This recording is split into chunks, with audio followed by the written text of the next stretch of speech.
eksperiencë 21 vjeçare në hetimin e çështjeve më të ndërlikuara të krimit organizuar dhe të korrupsionit, si dhe të përkushtimit të pandërprerë ndaj zbatimit të ligjit. Gjatë gjithë karrierës time, kam qenë e bindur se funksionimi i shtetit të së drejtës mbështetet në pavarësinë, profesionalizmin, integritetin e institucioneve të drejtësisë dhe se prokuroria e posaçme përfaqëson një hallkë thelbësore në këtë sistem drejtësie.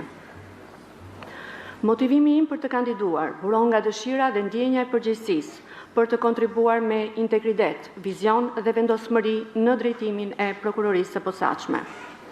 Jam e bindur se përvoja profesionale dhe njerëzore e akumuluar përgjatë 2 dekadave, së bashku me kurajon, përkushtimin dhe etikën e punës, përbëjnë garanci për drejtimin e suksesshëm të institucionit. Në fakt, në këtë fazë të zhvillimit të prokurorisë posaçme, mendoj që institucioni hyn në një periudhë konsolidimi, ku roli i prokurorisë posaçme mbetet thelbësor dhe i padiskutueshëm në luftën kundër korrupsionit dhe krimit të organizuar. Ky moment, në fakt, kërkon një drejtim që bashkon qartësinë e vizionit, forcën e vendosmërisë dhe integritetin e pakompromis. Me këtë kandidim, synoj të ofroj një drejtim të pavarur, të vendosur dhe të orientuar drejt rezultateve konkrete, që pasqyrojnë parimet më të larta të shtetit të së drejtës dhe forcojnë më tej rolin dhe besueshmërinë e prokurorisë së posaçme në luftën kundër korrupsionit dhe krimit të organizuar. Në mënyrë të përmbledhur për karrierën time profesionale, kam përfunduar studimet në Fakultetin e Drejtësisë në Universitetin e Tiranës në vitin 2002 me rezultate të shkëlqyera dhe me njërë më pas kam fituar konkursin në shkollën e magjistraturës profili prokuror. Pas përfundimit të shkollës së magjistraturës, jam emëruar prokuror në stazh në ish prokurorin për krime të rënda në tetor të vitit 2004. Një vit më pas, në tetor të vitit 2005, jam emëruar definitivisht pranë prokurorisë për krime të rënda. Nga viti 2004 dhe aktualisht, kam ushtruar pa ndërprerje funksionin e prokurorit për 15 vite, pra nga 2004 deri në 2019, prokurore në prokurorin për krime të rënda dhe deri në dhjetor të 2019-s, kur prokuroria për krime të rënda u suprimua dhe mandej u bëra pjesë e prokurorisë së posaçme.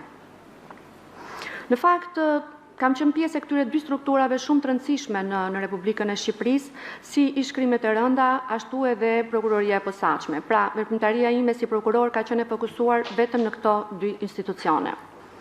Të dyja këto prokurori kanë përfaqësuar momente të rëndësishme në forcimin e shtetit të së drejtës dhe në intensifikimin e luftës kundër krimit të organizuar dhe korrupsionit, sidomos në radhët e zyrtarëve të lartë. Mund të them që karriera ime ka filluar qysh në vitin 2004 në prokurorin për krime të rënda, që herët, që kur unë kam qenë shumë e re, jam marrë me krime të rënda, me krim të organizuar, me bandat armatosura, me grupet e strukturuara dhe me organizata kriminale. Veçanërisht përvoja 6 vjeçare mandej në prokurorinë e posaçme ka qenë thelbësore në thellimin e njohurive dhe aftësive të mia profesionale përmes hetimit të çështjeve me kompleksitet të lartë që lidhen me korrupsionin, krimin organizuar, pastrimin e produkteve e të tjerë. Sfidat e përballura ndër vite janë shndërruar në një përvojë të konsoliduar pune, duke më pajisur me qartësi profesionale, vendosmëri dhe aftësi të përshtatshme për të drejtuar me efikasitet në situata komplekse. Pavarësisht vështirësive që shpesh shoqërojnë hetimet që ne kemi pasur, qoftë e krimet e rënda, qoftë në prokurorinë e posaçme, kam vijuar me këmbgulje të kryej detyrat e mia dhe t'i çoj ato deri në fund, pa u stepur në asnjë moment, duke kontribuar me rezultate konkrete në sistemin e drejtësisë. Përvoja 21 vjeçare si prokurore në fakt është materializuar në një kapital profesional të konsoliduar, që më vendos në një pozitë optimale për të marrë drejtimin e prokurorisë së posaçme, për të forcuar dhe çuar më tej një qasje realiste, të guximshme dhe të bazuar në përvojë. Drejtimi i këtij institucioni në këndvështrimin tim kërkon më shumë se sa një vizion. Kërkon një njohje në rrënjë të sistemit, aftësi për vendimarrje të shpejtë dhe të sigurt, si dhe përvojën praktike për të vendosur me vendosmëri. Në lidhje me eksperiencën në ndjekjen e çështjeve sensitive të korrupsionit dhe krimit të organizuar. Në fakt, së bashku me shprehjen e interesit, unë ju kam vënë në dispozicion të gjitha dosjet e mia të hetuara dhe të përfaqësuara në gjykim, të cilat dëshmojnë pikërisht për këtë kriter. Gjithsesi, në mënyrë të përmbledhur nuk do të hapem shumë sepse ju i keni ato përpara. Me grup vepra më shumë do të ndalem, kam pasur çështje të trafikut të narkotikëve. Pra qysh në vitin 2004, pjesa më e madhe e çështjeve të hetuara prej meje kanë qenë e kësaj kategorie. Mund të përmend një çështje të vitit 104 vitit 2005, e cila ka qenë shumë sensitive. Po, e drejtë.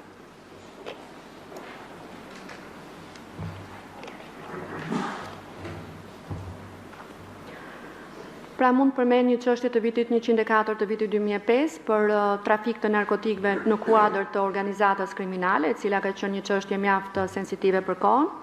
Një çështje tjetër 147 e vitit 2015 ku për herë të parë u evidentua një rast i trafikut ajror të lëndëve narkotike, ku si rezultati një pune hetimore intensive u identifikuan, u akuzuan dhe u dërguan për gjykim 7 persona, midis cilëve dhe një oficer policie gjyqësore që ndihmonte grupin, të cilët në përfundim u dënuan me vendim të formës prerë sipas akuzave të atribuara nga prokurori.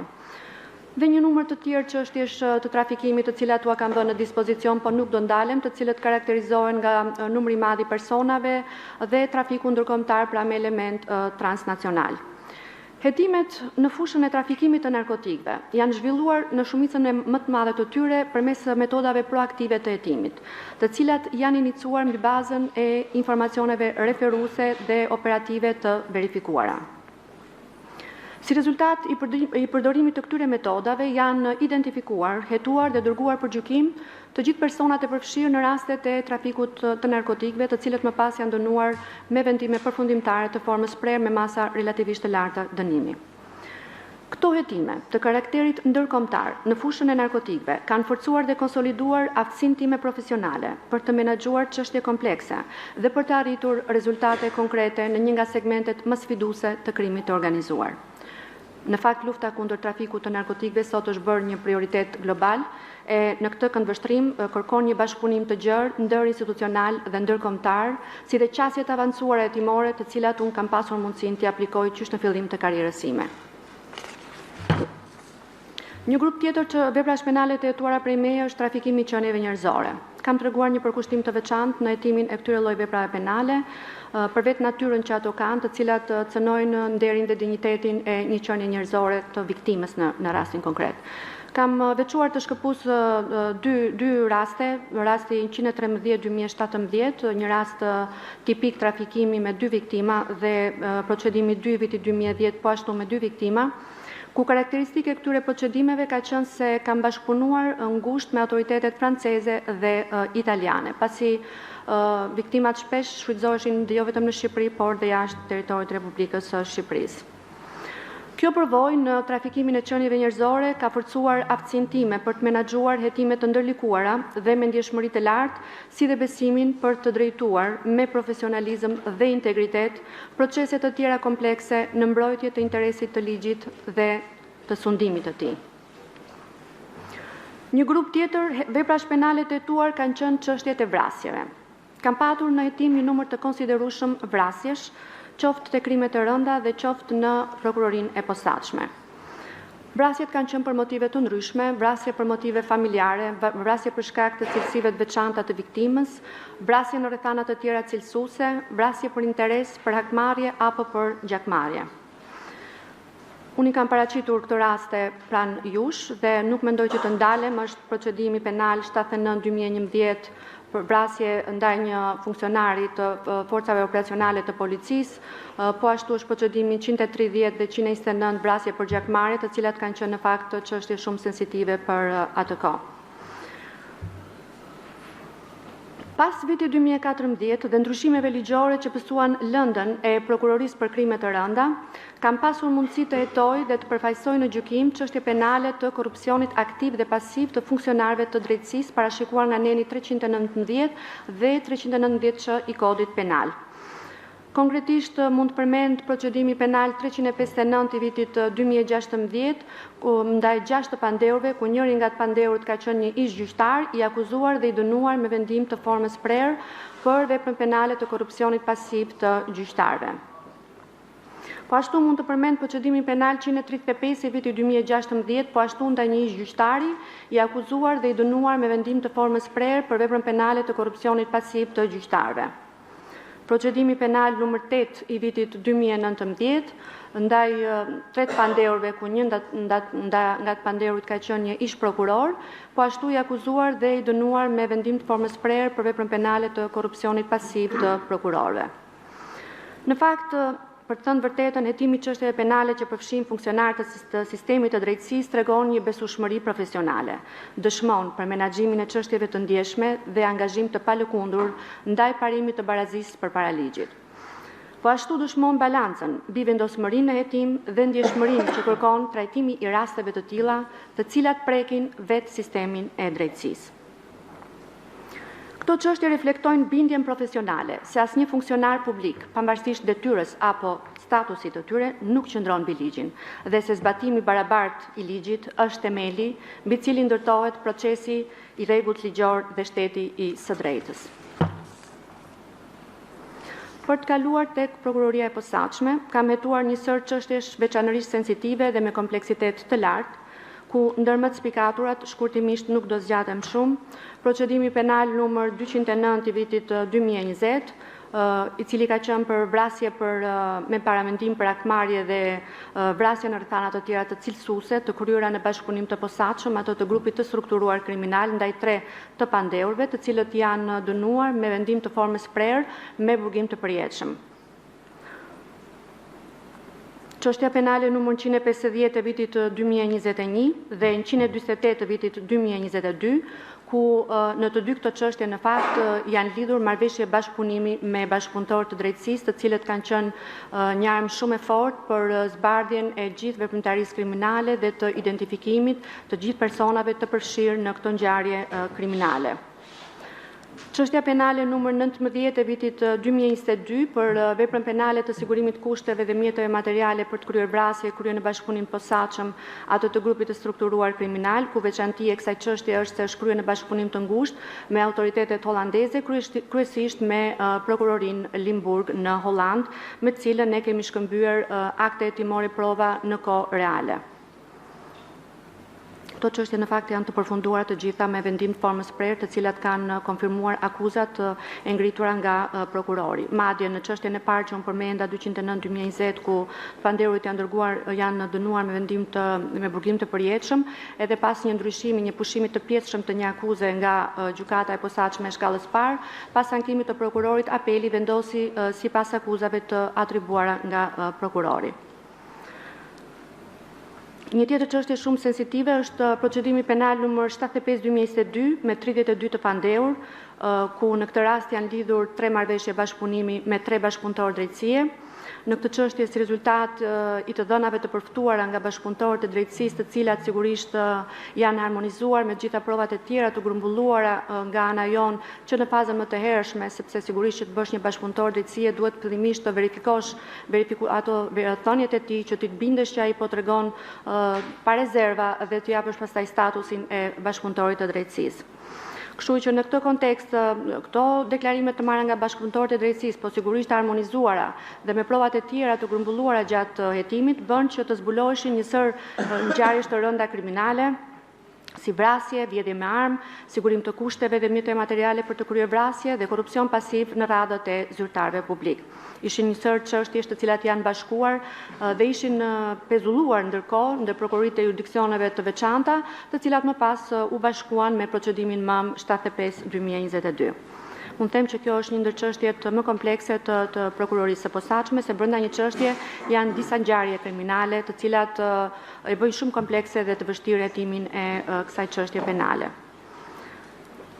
Çështja penale numër 82 e vitit 2021 për veprën penale të shkeljes së barazisë së pjesëmarrësve në tender, që ka qenë ndaj një ish kryetar bashkie dhe bashkëpunëtorëve të tij, e cila po ashtu ka përfunduar me vendim të formës së prerë. Procedimi penal 60 i vitit 2024 për veprën penale korrupsion aktiv dhe pasiv në zgjedhje, i cili tashmë është në fazën e gjykimit. Së fundi, unë në fakt nuk e kam paraqitur në platformë për shkak se çështja ishte ende e padërguar në gjykim dhe konsideroi fazetimi paraprak, është procedimi penal 75 fraksion 9 i vitit 2022 me 33 pandeur, i cili është dërguar në gjykat dhe që ka të bëjë me veprat penale të vrasjes me pagesë, pastrim të produkteve të veprës penale, sigurim të kushteve dhe mjete materiale për të kryer vrasje, të kryera këto në bashkëpunim të posaçëm në formën më të lartë të bashkëpunimit atë të organizatës kriminale. Pra deri më sot, ky është rasti i parë që ka shkuar për gjykim për organizatë kriminale dhe po ashtu njërisi në kuadër të këtij procedimi është se është proceduar me sekuestrimin e kriptomonedhave në vlerën $10 milion, të cilat në fakt ne patëm një problematik se si t'i ruanim sepse nuk ishim një portofol, po arritëm që fal bashkëpunimit me autoritetet e huaja, t'i ruanim në një shtet tjetër nëpërmjet kërkesës për ndihmë juridike.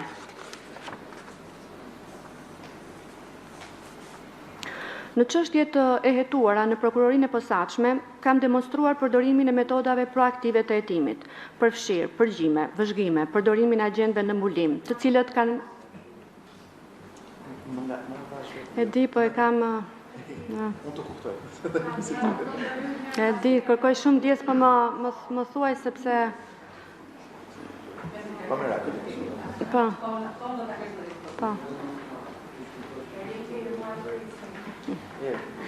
Je i shpejtë. Jo, nuk e kam për këtu, po e kam në... Jo, vendas në të pëtës, unë e të të shpejtë. Është problem, po? Pa e di.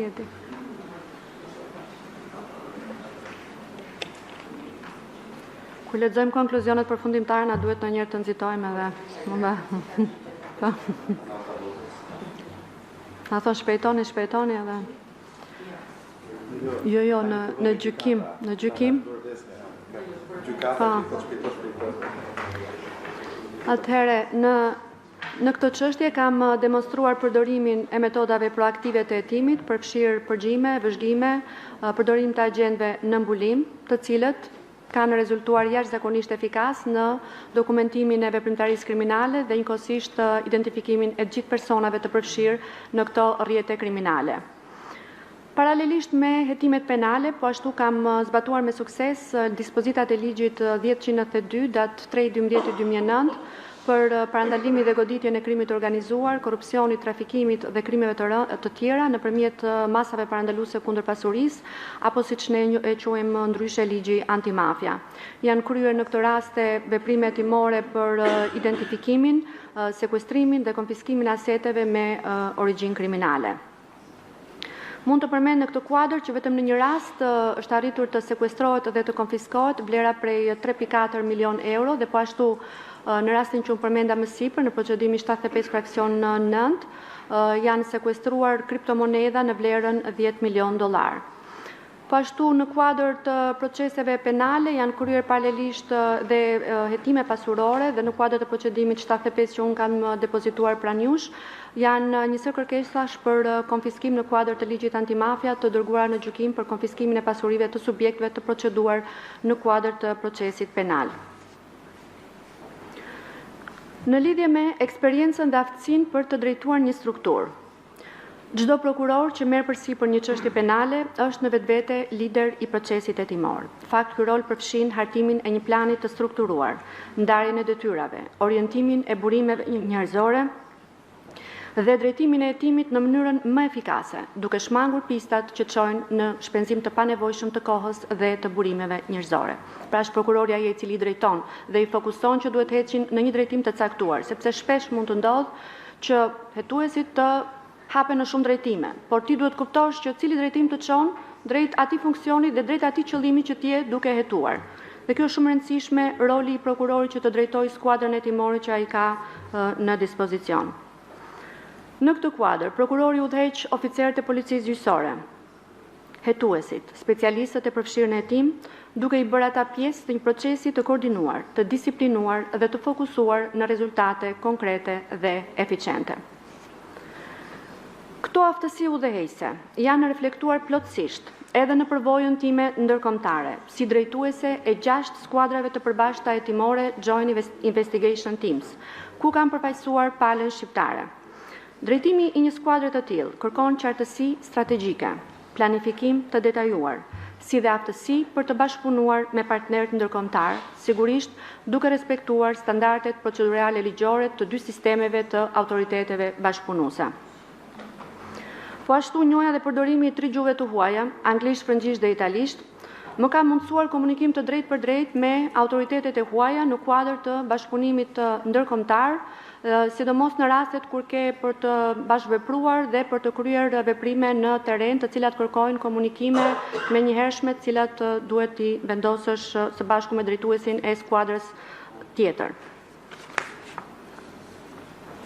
Ky dimension i drejtimit, si në nivel kombëtar, ashtu edhe ndërkombëtar, dëshmon se prokurori nuk është thjesht një zbatues i ligjit, por ai është një lider strategjik që udhëheq një proces kompleks, ku bashkohet vizioni, koordinimi, fryma e ekipit dhe përgjegjësia për rezultatet.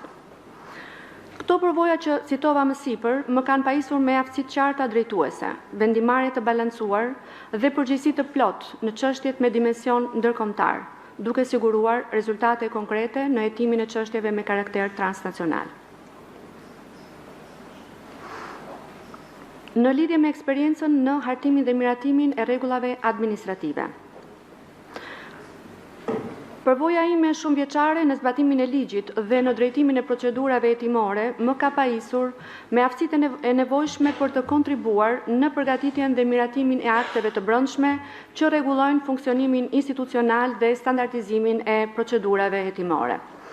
Kam qenë bashkëautore dhe kontribuese në botimin e UNODC-s të punimit zhbllokimi i pandëshkueshmërisë së trafikantëve dhe mbështetja e drejtësisë për viktimat. Analizë e rasteve të trafikimit të personave në Republikën e Shqipërisë botuar në prill të vitit 2022. Ky publikim ofron një analizë të detajuar të praktikës gjyqësore shqiptare dhe rekomandime konkrete për mënyrën më efektive të trajtimit të rasteve të trafikimit, duke shërbyer njëkohësisht si një udhërrëfyes për gjyqtarët dhe prokurorët në këtë fushë. Gjithashtu, kam kontribuar si eksperte pranë OSBE-s në zhvillimin e një metodologjie trajnimi simulues mbi identifikimin, referimin dhe mbrojtjen të rasteve të trafikimit të qenieve njerëzore. Kam qenë po ashtu e angazhuar si eksperte dhe lehtësuese pranë shkollës së magjistraturës në kuadër të programit të trajnimit vazhdues të magjistratëve, duke ndarë përvojën time dhe duke kontribuar në ngritjen e kapaciteteve profesionale të sistemit. Këto përvoja dëshmojnë se angazhimi im profesional nuk është kufizuar vetëm në hetimin e çështjeve penale, por gjithashtu është zgjeruar drejt përmirësimit të standardeve ligjore, metodologjike dhe institucionale, duke kontribuar në këtë mënyrë në forcimin e kapaciteteve institucionale, në rritjen e transparencës dhe përmirësimin e cilësisë së hetimeve. Në lidhje me eksperiencën për çështje të cilat kanë marrë vëmendje të lartë publike dhe ndërveprim me median. Gjatë ushtrimit të detyrës si prokurore, kam hetuar çështje me ndjeshmëri dhe vëmendje të lartë publike, ku media ka luajtur një rol të rëndësishëm në pasqyrimin e zhvillimeve hetimore dhe gjyqësore. Në përputhje me rregullat që rregullojnë komunikimin institucional, në prokurorinë e posaçme funksionon koordinatori për marrëdhënien me media. Në cilësinë e prokurores së çështjes, kam përgatitur dhe përcjell për informim të dhënat për ecurinë e hetimeve dhe rezultatet e arritura, gjithmonë duke respektuar kufitë e sekretit hetimor dhe integritetin e procesit penal. Ndër çështjet që ka marrë vëmendje të veçantë publike dhe mediatike, veçanërisht për shkak të peshës së tyre kriminale dhe ndjeshmërisë shoqërore, përfshihen procedimi penal 75/2022 me 32 të pandehur. Në këtë rast është zhvilluar gjithashtu dhe një konferencë për shtyp, ku kam qenë dhe unë e pranishme dhe jemi përgjigjur pyetjeve dhe interesimit të mediave rreth kësaj ngjarje, e cila ngjalli një interes shumë të madh në opinion dhe në media. Po ashtu është procedimi 75 fraksion 9 me 33 të pandehur, ku siç e përmenda është dërguar në gjykim për organizatë kriminale, dhe kjo çështje ka tërhequr një interes të konsiderueshëm të medias dhe të opinionit publik.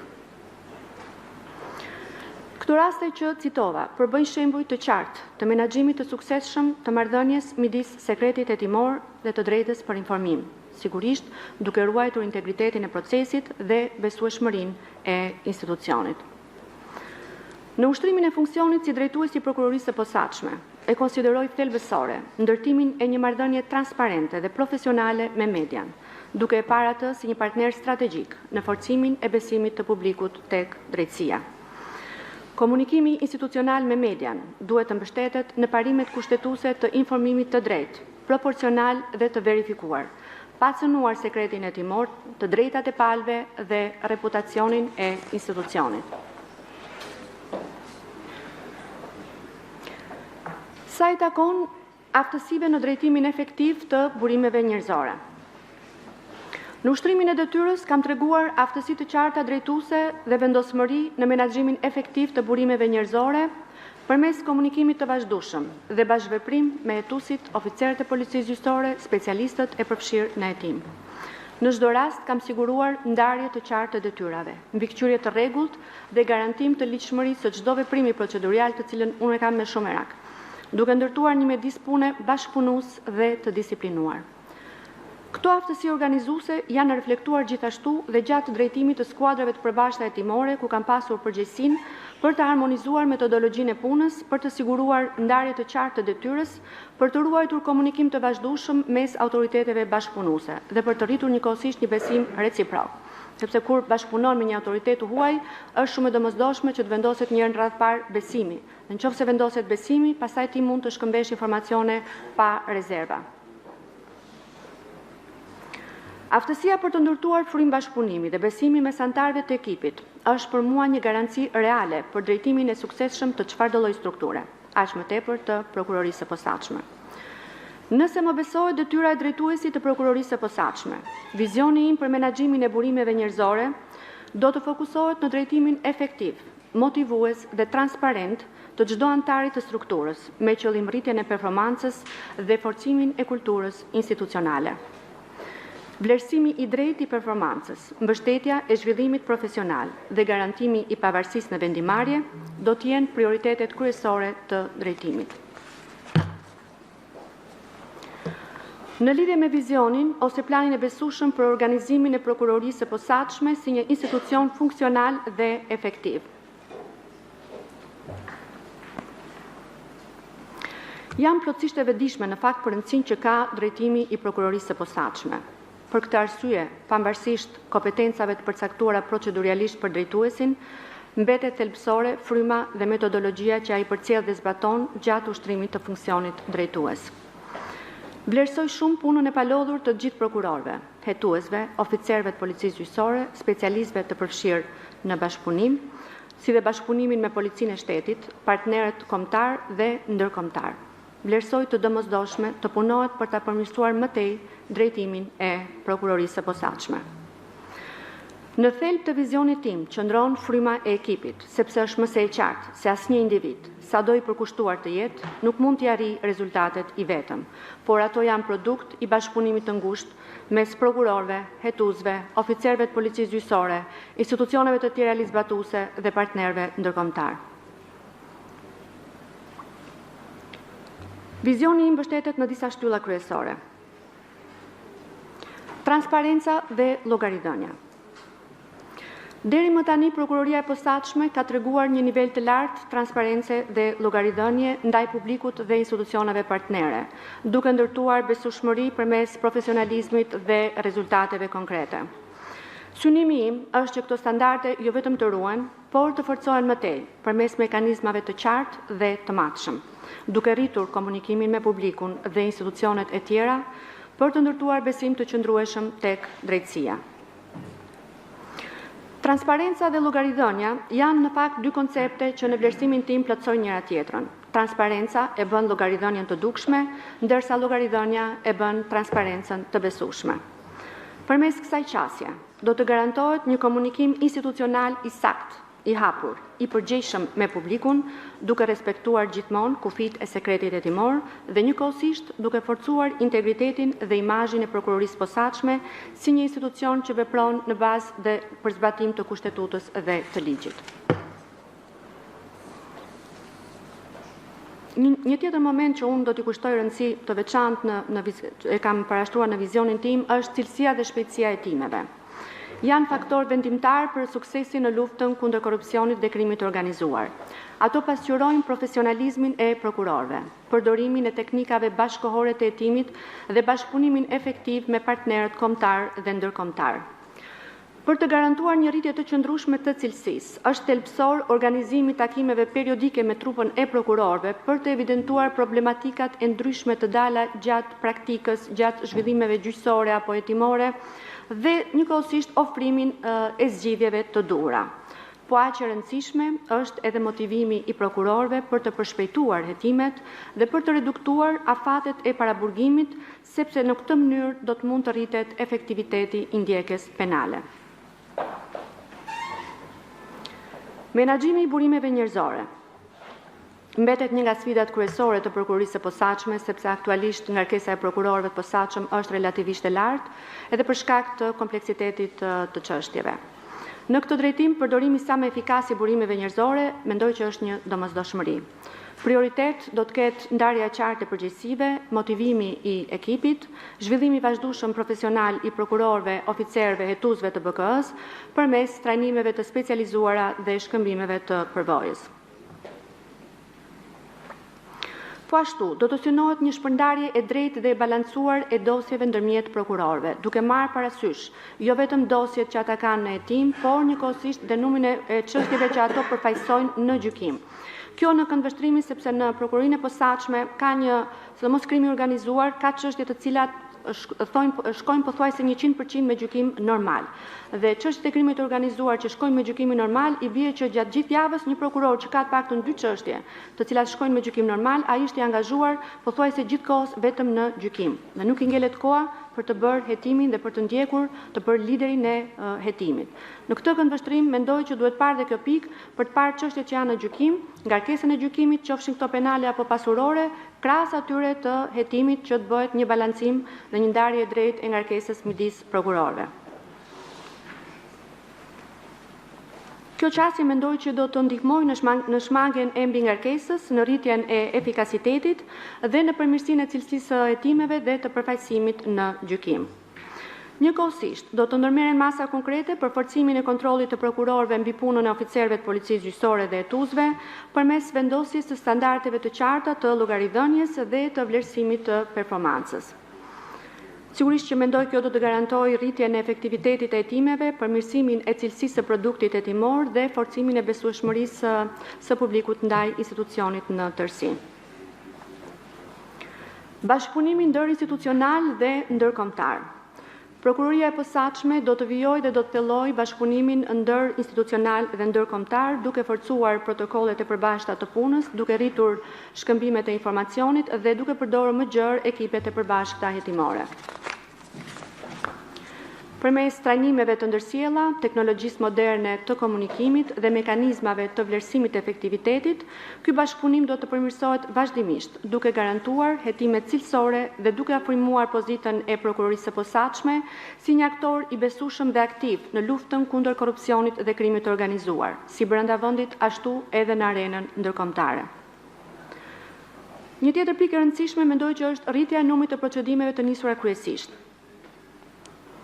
Është një nga elementet më vendimtar për garantimin e efektivitetit të prokurorisë së posaçme në luftën kundër korrupsionit dhe krimit të organizuar, shtimi i numrit të hetimeve të nisura kryesisht. Hetimet proaktive e bëjnë institucionin më pak të varur nga kazimet e subjekteve të interesuar, duke kthyer atë në një aktor aktiv që parandalon dhe godet veprimtarinë kriminale që në fazat e hershme. Për të arritur këtë objektiv, në bashkëpunim të ngushtë me drejtorin e Byros Kombëtare të Hetimit, mendoj të ndërmerren hapa për krijimin e një sistemi të posaçëm të analizës dhe të vlerësimit të riskut, i cili do të shërbejë për mbledhjen, analizimin dhe sintetizimin e të dhënave që vijnë nga agjencitë e tjera ligjbatuese, si dhe nga hetimet dhe rezultatet e vetë strukturës.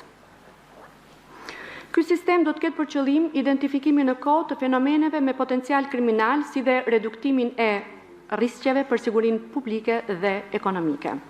Po ashtu ky mekanizëm, përveç se rrit efikasitetin e hetimeve, përbën edhe një hap konkret në përmbushjen e kërkesave të VKM-s numër 736/2023 për miratimin e udhërrëfyesit për shtetin e së drejtës, si dhe në përgjigje të rekomandimeve të partnerëve ndërkombëtar për forcimin e kapaciteteve analitike dhe parandaluese të SPAK-ut.